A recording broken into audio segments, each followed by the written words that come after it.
जय सिया राम। सुबह जब हम मंदिर में दर्शन के लिए जाते हैं तो बड़ी संख्या में ऐसे लोग मंदिर पहुंचे होते हैं जो भगवान शिव का जलाभिषेक करने आते हैं। भगवान शिव के जलाभिषेक से जो संसार की कामनाएं हैं बहुत जल्द पूर्ण हो जाती हैं। भगवान शिव जो कि आशुतोष हैं और पूजा में अगर त्रुटि भी है, पूजा में किसी प्रकार की न्यूनता भी है, थोड़े ही प्रयासों से भगवान शिव प्रसन्न हो जाते हैं। इसलिए भगवान शिव के भक्तों की संख्या भी बहुत ज़्यादा है। श्री हनुमान जी भगवान शिव ऐसे देव हैं जो लौकिक कामनाओं की पूर्ति अति शीघ्र कर देते हैं। वैसे तो हम ईश्वर के किसी भी स्वरूप को भजें, पूजन करें तो मनोकामना पूर्ति हो जाती है, हमारा कल्याण होता है। लेकिन सांसारिक इच्छा हमारी है, लौकिक कामना है, तो भगवान शिव की पूजा सर्वश्रेष्ठ बताया गया है। पिछली वीडियो में हमने चर्चा की थी कि भगवान शिव सदाशिव हैं। उन्हें सदाशिव क्यों कहते हैं? भगवान शिव को आशुतोष भी कहा जाता है। आशुतोष का मतलब ही होता है जो शीघ्र प्रसन्न हो जाए, तुरंत संतुष्ट हो जाए, प्रसन्न हो जाए और भक्तों की मनोकामना को पूर्ण कर दें। आशुतोष हैं भगवान शिव। एक तो महात्मा जी ने एक बताया जो भगवान शिव के बहुत बड़े भक्त हैं। आप दुधेश्वरनाथ मंदिर ही गाज़ियाबाद जाएंगे तो वहाँ भगवान शिव के साधक हैं आदरणीय नारायण गिरि जी महाराज जी।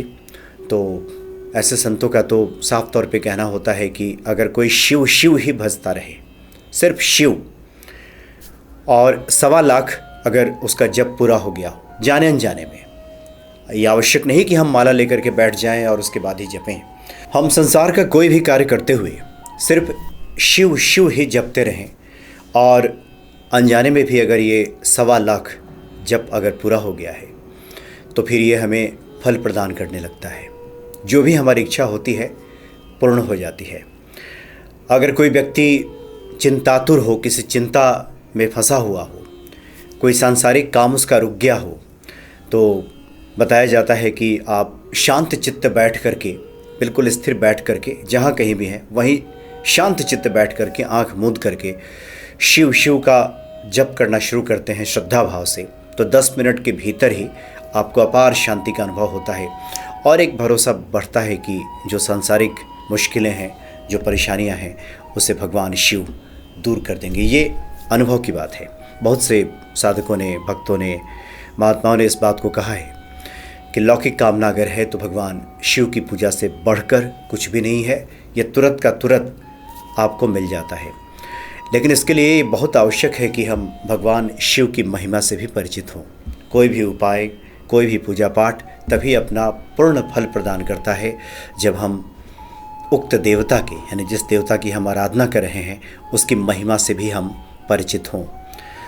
तो भगवान शिव को आशुतोष कहा जाता है, शीघ्र प्रसन्न हो जाने वाले देवता। एक बार की बात है कि एक जो शिकारी था, शिकार के लिए जंगल में गया, भटकता रहा, भूखा प्यासा। उस दिन दैव योग से संजोग ऐसा था कि कोई शिकार उसके हाथ नहीं आया।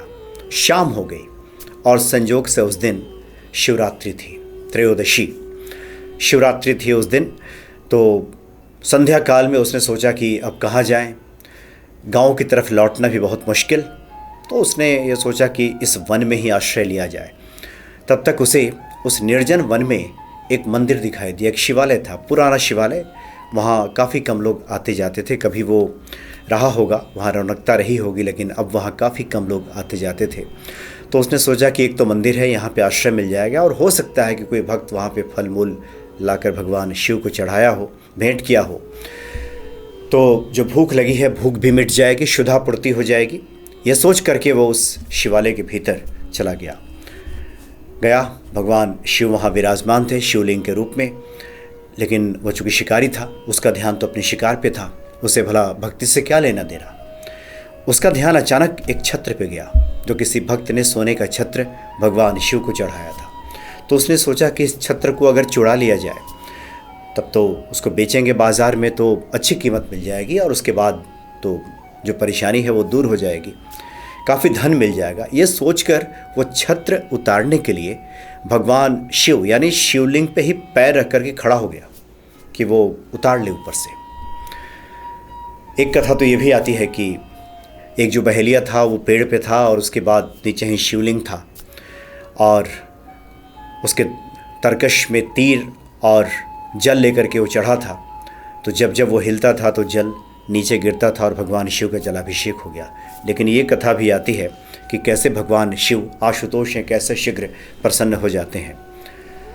तो शिवलिंग पे चढ़ गया तो भगवान शिव ने कहा कि अभी तक तो हमारे भक्त सिर्फ धतूरा, फूल, फल, जल यही चढ़ाते थे, ये तो ऐसा भक्त है जिसने स्वयं को ही अर्पित कर दिया है। बहुत प्रसन्न हो गए भगवान शिव। सोचिए जरा, ये आपराधिक कृत्य था।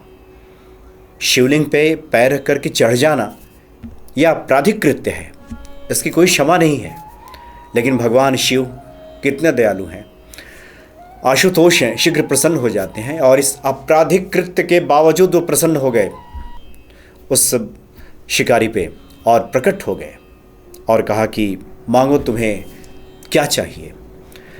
तो शिकारी ने जो कुछ मांग सकता था सांसारिक, उसने तो चीज़ें मांगी ही। साथ ही उसने कहा कि अब भगवान शिव कहीं दर्शन हो जाए तो फिर तो सुमति आ जाती है। तो उसने अपनी सद्गति मांगी, भगवान शिव के चरणों में रति मांगी। और बाद की एक कथा आती है कि जीवन यापन बहुत अच्छे ढंग से करने के बाद वो शिवलोक को प्राप्त हुआ, शिवलोक चला गया। भगवान शिव की जो हम परिक्रमा करते हैं उसका भी विशेष महत्व है।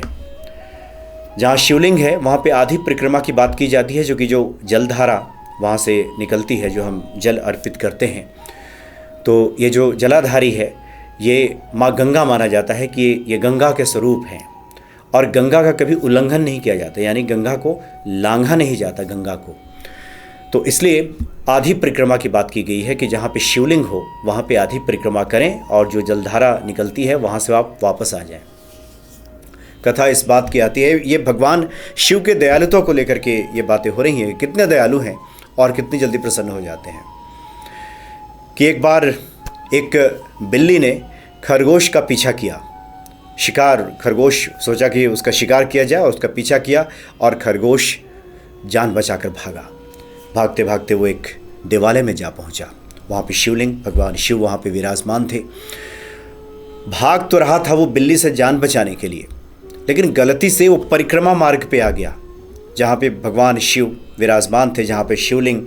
वो परिक्रमा के क्रम में भागा और अभी आधी ही परिक्रमा उसने पूरा किया था कि बिल्ली ने उसको पकड़ लिया, दबोच लिया।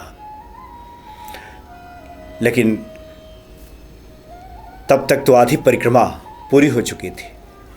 भगवान शिव प्रसन्न हो गए और वहीं प्रकट हो गए। और कथा इस बात की आती है कि उसके बाद इस पशु योनि से दोनों को मुक्त कर दिया भगवान शिव ने और अपना धाम भेज दिया।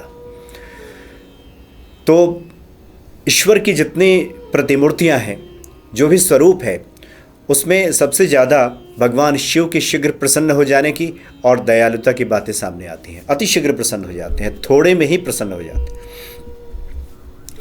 इसलिए संत जन बताते हैं कि प्रतिदिन भगवान शिव को सिर्फ एक लोटा जल ही अर्पित किया जाए, उसी से भगवान शिव प्रसन्न हो जाते हैं। विनय पत्रिका में तो गोस्वामी तुलसीदास जी भगवान शिव को लेकर के कई पदों की उन्होंने रचना की है, जिसमें उन्होंने इस बात की एक बार चर्चा की है कि माता पार्वती को उलाहना देने के लिए एक बार ब्रह्मा जी पहुंच गए और माता पार्वती से कहा कि माते, मैं तो नाहक ही ब्रह्मा हूँ, विधाता हूँ, असली विधाता तो आपके पति भगवान शिव हैं। मैं किसी भी प्राणी का, किसी भी जीव का जो भाग्य लिखता हूँ, भगवान शिव ऐसे हैं कि तुरंत प्रसन्न होकर के ये बुरा प्रारब्ध मिटा देते हैं। इसलिए गोस्वामी जी लिखते हैं कि मंत्र महामणि विषय ब्याल के, मेटत कठिन कुअंक भाल के। मंत्रों में इतनी शक्ति है भगवान शिव के मंत्रों में कि मेटत कठिन कुअंक भाल के। ब्रह्मा ने अगर माथे पे दुर्भाग्य की रेखाएं खींच दी हैं, तब भी भगवान शिव इस रेखा को मिटा देते हैं। तो भगवान शिव तो ऐसे हैं जिनका जितना भी गुणगान किया जाए कम ही है। इसलिए पुनः शिव शिव जो लोग हमेशा जपते रहते हैं, इसमें किसी नियम की आवश्यकता नहीं है। जो लोग भी चाहते हैं कि जीवन में कल्याण हो, तो हमेशा शिव शिव जपते रहें। जब भी खाली समय मिले, चलते फिरते उठते बैठते शिव शिव चल रहा है। और जैसे ही मंत्र एक संख्या में पूरा हो जाता है, यानी 1.25 लाख में तो कहा जाता है कि ये पूरा पूर्ण हो जाता है, सिद्ध हो जाता है, उसके बाद तो जो इच्छा करी हो मन माही, हरि प्रसाद कछु दुर्लभ नाही।